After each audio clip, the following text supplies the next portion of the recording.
How would you feel if you were told your home was being demolished and instead of getting compensation, you'd have to go into debt or take out a new mortgage? In this special personal report, Nigel Pivaro, better known as Coronation Street's Terry Duckworth, is in his home city of Salford to investigate the sharp end of the regeneration game.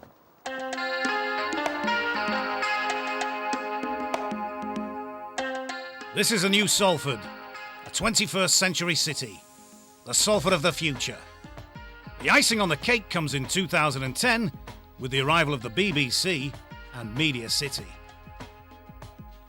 And credit where credit's due, that part's looking pretty good. However, this is a real Salford, the district of Langworthy to be precise. If you think it looks familiar, that's because these streets, or what's left of them, are seen 4 times a week in the opening title shots of Coronation Street. But I believe what's happened down here in the name of regeneration would shock even the most inventive soap opera scriptwriter. They've not taken one iota of notice of the local residents of this area.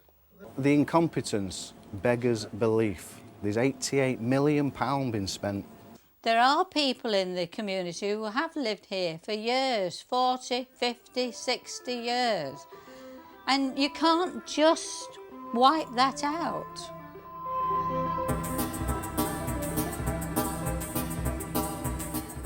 I've known these streets for over 40 years. I've played in them, worked in them, shopped in them, moved around in them. This was once a proud, thriving, bustling community. But something has gone drastically wrong. 10 years ago, confronted by the area's decline, Salford City Council started a regeneration programme. Houses have been demolished or refurbished. £88 million of taxpayers' money has been poured in. So, happy days? Well, no, I don't think so. One after another, many people from this area say they've been cajoled into leaving their homes, and they've found themselves massively out of pocket for their troubles. Julie and Dave Worthington bought their home in 1986. They'd almost paid off their mortgage when, in 2004, they were told they had to move because their house was being demolished. And all they basically did was offered us for £14,000, which wasn't enough. We still had to pay the rest of the mortgage off. We had to cash our endowment in, plus the disturbance money that was offered. We had to take that as well to pay the mortgage off. And basically I've had to start all over again now. They rented a council house. 3 years on, their old home is still standing. I think it's disgraceful the way they treat people. You're honest people, you've worked all your life and you just get kicked in the goons, basically, and that's it. And I've got to start again at my age. Journalist Neil Keeling has covered the news in this area for over 20 years. He has watched the steady decline of Langworthy, which he first knew as a respectable working-class neighbourhood. There was a noticeable change in the early 90s. Crime seemed to become a serious problem within Langworthy.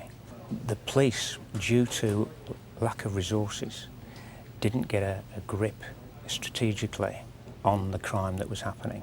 Basically, the area was decimated. You had almost entire streets had been vacated. Then the council realised that they're left with a major problem. There have been numerous attempts to solve the problems in Langworthy.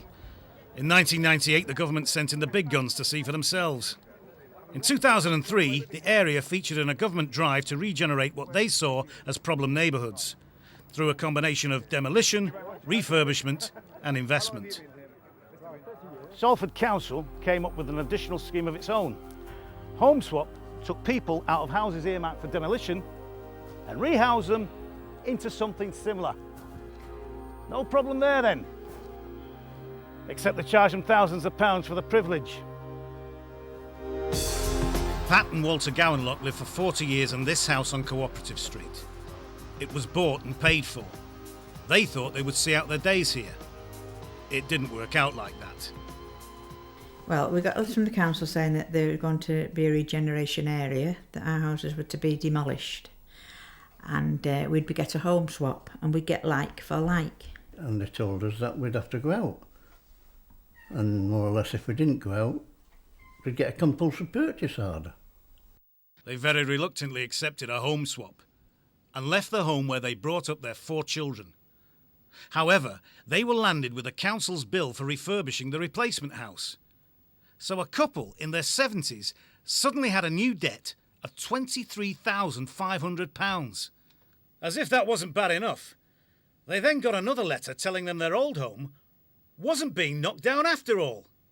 It told us that the plans had changed and they weren't demolishing the houses. They were going to regenerate them and put other families in that were on the home swap scheme. Right.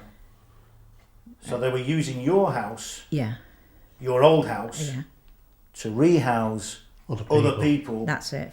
whose in turn whose houses have been demolished. That's right, Yeah. yes. And how did that make you feel? Well, we felt very angry about that, didn't we? So When we we went found out that they was going to do them up, that's when we went to the to cornerstone, wasn't it? yes.